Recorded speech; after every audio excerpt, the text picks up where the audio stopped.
ఐటీలో ఎంట్రీ కావాలా? Trainee software engineer గా అజా కోడింగ్ ట్యూటర్ లో 2 వీక్స్ ట్రయల్ పీరియడ్ లో వెంటనే చేరండి. ఏ సినిమా అమ్మ? కృష్ణ గారి సినిమా ఒకటి తీసి మొత్తానికే పోగొట్టుకున్నారు. అది ప్రేమజీవులు. ప్రేమజీవులు. ప్రేమజీవులు సినిమా. పాపం కృష్ణ గారు అన్నట్ట మనకి ఎంత పోయిందో చెప్పండి కాంతారావు గారు, నేను ఇస్తానులే కొంచెం, వద్దు బాబు అంట. ఆయనకి ఇచ్చే గుణం ఆయనకున్న, తీసుకునే ఇది ఈయనకు లేదు. ఓకే. కృష్ణ గారి దగ్గర అదొకటి ఉందండి. ఏ సినిమాస్ ఉన్నా సరే ఆయన యాక్ట్ సినిమా చేస్తున్నాడు అంటే, చేస్తారు ఆయన. ప్రొడ్యూసర్ ఆయన యాక్ట్ చేస్తున్నాడు అంటే ప్రొడ్యూసర్ బాగుపడ్డట్టు. ఎందుకంటే లాస్ట్లో ఏదైనా కొంచెం ఆగింది అంటే ఎదురు డబ్బులు పెట్టి కంప్లీట్ చేస్తాడండి పిక్చర్. అది ఒకటి ఉందండి. అది అందరికీ ఉండదు సార్, అంత మంచి మనసు అందరికి ఉండదు. ఓకే. ప్రొడ్యూసర్ తలపోటు ఆయనే చూసుకుంటాడు, నేనెందుకు చేయాలి ఒక ఆర్టిస్ట్గా అనుకుంటాడు. కానీ కృష్ణ గారి నేచర్ అది కాదు. ఆయనది చాలా హెల్పింగ్ నేచర్. అంటే ఇంతమందికి లైఫ్ ఇచ్చారు, సినిమాలు తీశారు, పోగొట్టుకున్నారు, సినిమాలు తీశారు, సంపాదించుకున్నారు, నా అనుకునే వాళ్ళని బాగా సంపాదించుకున్నారు ఇండస్ట్రీలో నాన్నగారు. బట్ చివరి రోజుల్లో కాంతారావు గారు ఇలా ఇబ్బందులు పడుతున్నారు, అరాకొరా క్యారెక్టర్స్ చేసుకొని ఏదో వచ్చిన దాంతో జీవనం కొనసాగించుకుంటున్నారు, కుటుంబాన్ని కొంత ఇబ్బంది పడుతున్నారు, సొంత ఇల్లు కూడా లేదు, ఏదో ఒక చిన్న దాంట్లో ఉంటున్నారు, మనం ఏదో ఒకటి చేద్దాము అని చెప్పేసి ఇప్పుడు మీరు చెప్పిన సోకాల్డ్ హీరోస్ ఎవరైతే ఉన్నారో వాళ్ళు ఎవరు ముందుకు వచ్చి ఇదిగో నీకు ఈ 2 బెడ్రూమ్ ఫ్లాట్ ఇస్తున్నాను, ఇదిగో నీకు ఇదిగో ఒక కార్ ఇస్తున్నాం ఒకటి, హ్యాపీగా ఉండి ఎప్పుడులాగే అని ఎవరు ముందుకు రాలేదా? అంత పెద్ద మనసు ఎవరికి ఉందని నేను అనుకోను సార్. ఎవరు రాలేదు సార్. అయిపోయింది. ఆయన కాంతారావు గారు పోవటంతో ఇది అయిపోయింది, మర్చిపోయారు ఆయన. అట్లా కనుమరుగైపోయాడు. కనుమరుగైపోయాడు ఆయన. కనుమరుగైతే అయిపోయాడు ఆయన. ఎవరికి అంత ఆలోచన ఇది లేదు సార్. లేదు, ఆలోచించలేదు, ఎవరికి చెయ్యాలి అని కూడా అనిపించలేదు. ఓకే. మాకు కూడా ఇండస్ట్రీ అంటే అందుకే సార్ అంత ఇది లేదు. మా పిల్లల్ని అవన్నీ ఈ రోజుల్లో ఆర్టిస్టులు ఇబ్బందులు పడుతున్నారంటే మెగాస్టార్ చిరంజీవి గారు అసలు ఒక నిమిషం కూడా ఆలోచించుకోకుండా ఏం కావాలో చేసేస్తున్నారు. ఇప్పుడు వాళ్ళు బాగుంటే చాలే అని. ఇప్పుడు నాన్నగారి తరంలో ఎవరు ముందుకు వచ్చి చేసేవాళ్ళు లేరా? ఎవ్వరు రాలేదు sir. To be more frank, ఒక్క ఆర్టిస్ట్ కూడా మేము ఉన్నాం అని అయితే రాలేదు. అయినా ఈయన కూడా ఎవరికి వెళ్ళి చెప్పుకునేవాడు కాదు సార్. చెప్పుకోపోయిన తెలుస్తుంది కదమ్మా. మాకు తెలిసింది, మేము వచ్చాం ఇక్కడ దాకా, తెలియకుండా ఉంటుంది అసలుకి. తెలియకుండా అయితే ఉండదు కదా. తెలిసినా కూడా ఇచ్చే మనసు ఉండాలి కదా సార్. అవును. మనిషికి ఇప్పుడు ఏమండి నా దగ్గర ఇప్పుడు ఇన్ని డబ్బులు ఉన్నాయి, ఇప్పుడు అవతల ఎవరైనా వచ్చి అమ్మ ₹1 ఇవ్వమంటే ఇచ్చే మనసు ఉండాలి. నేను ఇందులోంచి తీసిస్తే మళ్ళీ నాకు తక్కువ అయిపోతే లేదు అనేస్తాం, వాళ్ళని ఇట్లా విదిలించేస్తాం. అటువంటి మనస్తత్వం ఉన్న వాళ్ళేనండి ప్రస్తుతం ఉండేది. ఒక్కళ్ళు కూడా ముందుకు రాలేదు. ఒక్కటండి, మా ఫాదర్కి జాగ్రత్త చేసుకోవటం రాలేదు. సంపాదించిన డబ్బుని పొదుపు చేసి దాన్ని ఏదో ఒక ఇన్వెస్ట్మెంట్ చేసేంత ఇది లేదు. ఎందుకంటే ఆయనకి ఎవరు లేరు చెప్పేందుకు, గైడ్ చేసేవాళ్ళు ఎవరు లేరు ఆయనకి. ఒకవేళ చేసి ఉంటే ఏమైనా చేసేవారేమో చెప్పలేము. దేంట్లోనో దాంట్లో ఇన్వెస్ట్ చేయలేదా, ల్యాండ్స్ కొను, అట్లా ఏమైనా చెప్తే తీసుకునేవారేమో. అట్లా ఎవరు లేరు సార్ ఆయనకి గైడ్ చేసేవాళ్ళు, అట్లా ఎవ్వరు ఏం లేదు. ఆయన ఇష్టం అంతే. ఆయనకి ఎదురు వెళ్ళి చెప్పేంత ఇది కూడా ధైర్యం ఎవరికి లేదు సార్. మా పిల్లలకైతే మాకు ఎవరికీ లేదు సార్ అంత ధైర్యం. ఇప్పుడు ఏజ్ వచ్చాక ఆయన అన్నీ ఇదయ్యాక తర్వాత మేము ధైర్యంగా ఆయనతో మాట్లాడగలిగాం. కానీ అంతకుముందు మేము కూడా ఎప్పుడు ఎదిరించడం కానీ మాట్లాడటం కానీ అసలు ఏమీ తెలియదు మాకు. ఇప్పుడు నాన్నగారు అంటే చాలా మంది అభిమానుల్ని సంపాదించుకున్నారు కాబట్టి ఆయనకి ఆరోగ్యం బాగోలేనప్పుడు 10 మంది వచ్చి సహాయం చేసి, ఈవెన్ మన కేసీఆర్ గారు కూతురు కవిత గారు కూడా బిల్లు మీరు కట్టొద్దమ్మా నేను కడతానని చెప్పారు. ఎందుకంటే కాంతారావు గారు చేసిన సినిమాలు చూసి ఆ అభిమానం ఉంటుంది అందరికి. బట్ అమ్మకి అలా కాదు కదా, ఐడెంటిటీ లేదు, చెప్పుకుంటేనే తెలుస్తుంది నేను కాంతారావు వైఫ్ని, నేను కాంతారావు కూతుర్ని అని. అమ్మ చనిపోయింది చాలా ఈ మధ్య కాలంలో. అవునండి, ఒక 3 years 4 years అంతే కదా. నాన్న చనిపోయిన దగ్గర నుంచి ఆమె లైఫ్ స్టైల్ అంటే ఏమని చెప్తారు? వయసు వచ్చాక ఆరోగ్యం బాగుండదు, ఖర్చులకు డబ్బులు కావాలి అంటే కావాలి. ఆ విధంలో మా ఫాదర్ చాలా అదృష్టవంతులండి. మా మదర్కి ఎప్పుడు అనారోగ్యం కానీ హాస్పిటలైజ్డ్ అవ్వటం కానీ ఎప్పుడు మా నాన్నగారికి తెలియదు. హెల్తీగానే ఉండేది మా అమ్మ.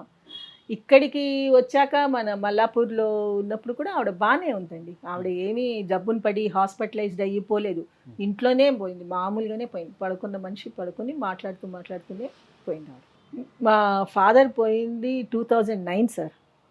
ఆయన పోయిన తర్వాత చాలా ఏళ్ళే ఉన్నారు ఆవిడ. దగ్గర ఒక 10 years ఉన్నట్టుంది. మా మదర్ కూడా 10-11 years ఉన్నారు, ఉండిపోయారు. మా మదర్కి చెప్పాను కదా, వాళ్ళది లవ్ మ్యారేజ్, ఏమీ తెలీదు. మా అమ్మకి పెళ్ళైన కొత్తల్లో కూడా చాలా మా నాన్నగారు ఎప్పుడు అంటారు, ఎవరన్నా చెప్పులు కరుస్తున్నాయని చేత్తో పట్టుకొని నడిచేదటండి స్టేషన్లో. ఎవరన్నా పరిచయం చేస్తే ఈయన వెనకాల వచ్చేది మా వైఫ్ అండి అని చెప్తే నమస్కారం పెట్టి హైమా అనేవారు అనమాట. చెప్పులు 2 పట్టుకొనే దండం పెట్టేది అనమాట. తెలియలేదు మా మదర్కి అసలు ఏమి. తర్వాత అందరూ ఆశ్చర్యపోయేవారు. ఇంకా ఏదో నడిచిపోయింది సార్ అంతే. ఆ రోజులు కాబట్టి ఆ తరం వాళ్ళు అట్లా గడిచిపోయింది. ఇప్పుడు తరంలో అట్లా లేదు సార్. మీకు బాగా మంచి స్నేహితులు ఎవరమ్మా అప్పుడు? మీకు బాగా నాకు క్లోజ్ గా ఉండే ఏమండి, పిల్లలు, నాకు ఎన్టీఆర్ గారి పిల్లలు, బాగా ఏఎన్ఆర్ క్లోజ్గా గారి ఉండేది పిల్లలు? రోజారమణి. ఓకే. మా ఇంటి పక్కనే ఉండేది అనమాట. అప్పుడు సైకిల్ తొక్కుకుంటూ వచ్చేది మా ఇంటికి, ఆడుకునేవాళ్ళం మేము అంత చిన్నపిల్లలం. ఉమ్. తర్వాత డూండి గారు అమ్మాయి సునందిని అని చెప్పి డూండేశ్వరరావు గారు ప్రొడ్యూసర్ ఉండేవారు కదా, అవునవును. ఆయన కూతురు నా క్లాస్మేట్. ఉమ్. నేను కవిత గారు కూడా ఫ్రెండే. తర్వాత బెనారస్ మెట్రిక్ చేసేటప్పుడు తను కూడా చేసేది. ఓకే. అట్లా తను ఫ్రెండ్, తను కూడా ఓ. ఇప్పటికీ కాంటాక్ట్లో ఉంటారండి. రోజారమణి మాట్లాడుతూ ఉంటుంది ఇప్పుడు నాతో. ఎన్టీఆర్ గారి పిల్లలు వాళ్ళు ఎవరితో లేదు సార్. ఎందుకంటే వీళ్ళిద్దరు సొంత అన్నదమ్ముల్లాగే ఉండేవాళ్ళు కదా. ఆ, ఆయన అందరూ వాళ్ళు- చెప్పేవాళ్ళు అంట కదా, త్రివిక్రమ్ రాము నాకు సొంత తమ్ముడు, కాంతారావు కాంతారావు కూడా మేము ముగ్గురం అన్నదమ్ములు అని చెప్పుకుంటారు అవును. కదా. అందుకని ఆయన అట్లాగే చెప్పుకునేవారు. ఉమ్. రామారావు గారు అట్లాగే చెప్పుకునేవారు. ముగ్గురు, నాకు మేము ఇద్దరం కాదు, మేము ముగ్గురం అని చెప్పేవాడు. ఓకే. ఎక్కడ ఉన్నా సరే సార్. ఉమ్.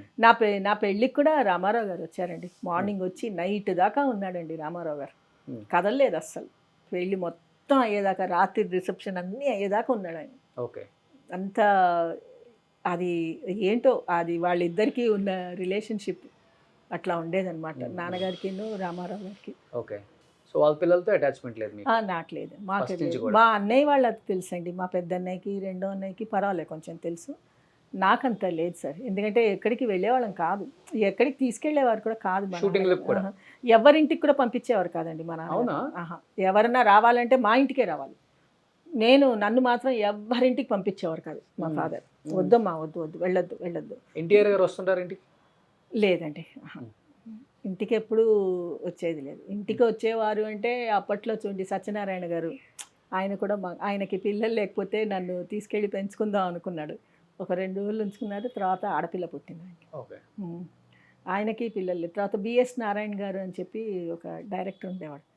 ఆయన కూడా కొన్ని రోజులు పెంచుకున్నాడు, పిల్లలు లేని. కానీ మా అమ్మమ్మ ఒప్పుకోలేదు. వద్దు, మీకు ఉండేది ఒక్కతే కూతురు, ఎందుకు అట్లా తిప్పుకుంటారు, ఏం వద్దని చెప్పి పంపించేది కాదు మా అమ్మమ్మ గారు.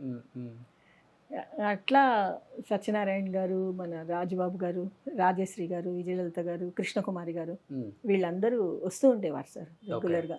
శారద గారు కూడా వచ్చేది అప్పట్లో. శారద గారు ఫస్ట్ చలం గారిని కలవటం, మాట్లాడటం, వాళ్ళ ఇదంతా గడిచింది మా ఇంట్లోనే. లవ్ స్టోరీ అంతా మా ఇంట్లోనే గడిచేది అనమాట. తర్వాత తిరుపతిలో పెళ్లి చేసుకున్నారు, కానీ పెళ్ళికి పిలవలేదు మా నాన్నగారిని.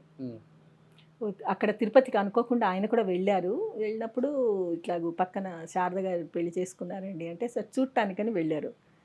ఫోన్లో పెళ్లి చేసుకుంది కదా, గ్రీట్ చేద్దామని వెళ్ళారు. వెళ్తే డోర్ వేసేసుకున్నారు.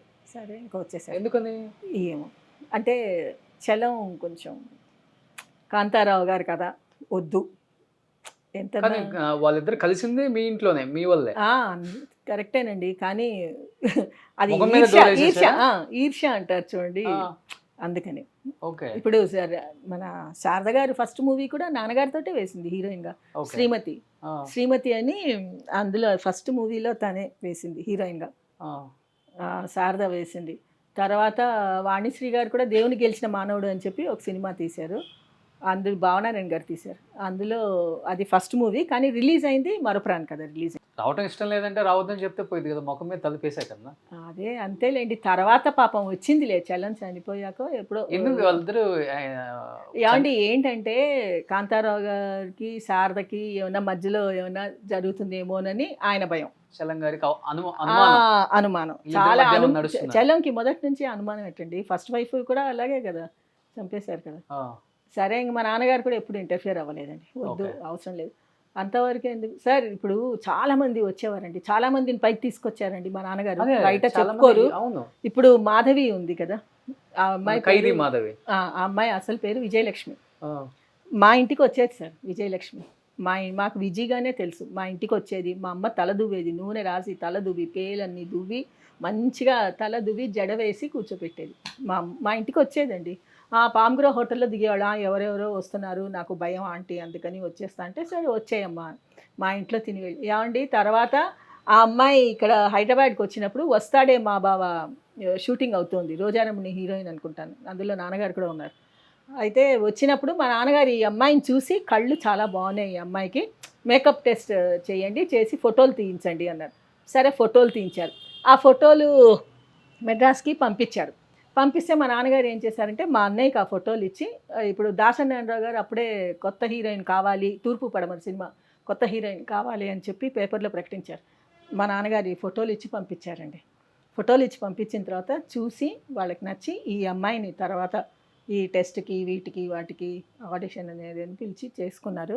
కానీ ఎక్కడ ఒక్క రోజు కూడా ఆ అమ్మాయి నాన్నగారి పేరు చెప్పిన పాపాన పోలేదండి. ఏంటి అంటే విజి అంటే పర్వాలేదు చూడమ్మా, మనకేదో పేరు రావాలి అని ఎవరు చేయలే. వాళ్ళలో ఆర్ట్ ఉంది, వాళ్ళలో అందం ఉంది, ఆ అమ్మాయిలో, ఆ అమ్మాయి పైకి వస్తుంది అంతే. మనం చెప్పాం, వాళ్ళు అయ్యారు, ఫినిష్. అంతేగాని దానికని చెప్పి వాళ్ళ దగ్గర నుంచి ఏదో మనం రిటర్న్ కోరుకోవటం అనేది చాలా తప్పు. మనం ఏది చేసినా సరే ఏదో రిటర్న్ రావాలని ఎప్పుడు కోరుకోవద్దు, మనకి ఇష్టమై మనం చేస్తున్నాం అంతే. అట్లా నాన్నగారు తీసుకొచ్చిన హీరోయిన్ చాలా మంది ఉన్నారు కదా? చాలా మందే ఉన్నారు సార్, నాకంత గుర్తులేదు కానీ శారద గారు ఫస్ట్ హీరోయిన్, వాణిశ్రీ గారు ఫస్ట్ హీరోగా వేసింది నాన్నగారు. మాధవితో వేయలేదు కానీ హీరోయిన్గా కాదు కానీ చేశారు.